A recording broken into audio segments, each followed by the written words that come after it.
se duhet të kthehem edhe te 2-3 elemente, një element i përgjimit dhe pastaj tek hakerimi i dosjeve shumë shkurt. Ka impakt kjo te zgjedhjet në Tiranë, kjo që ti sapo analizove?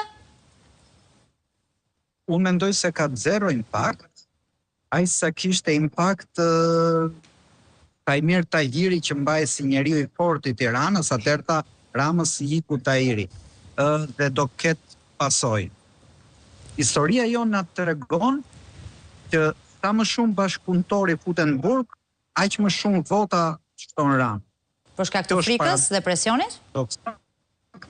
Por është paradoksale për një sistem demokratik, për një sistem autokratik, ku nuk veprojnë rregullat e lojës, por veprojnë rregullat e frikës, kjo është normale. Kështu që dhe në këtë kuptim, unë mendoj që asgjësimi i Veliajt nuk do t'i kushtoj asnjë vot në Tiranë Partisë Socialiste.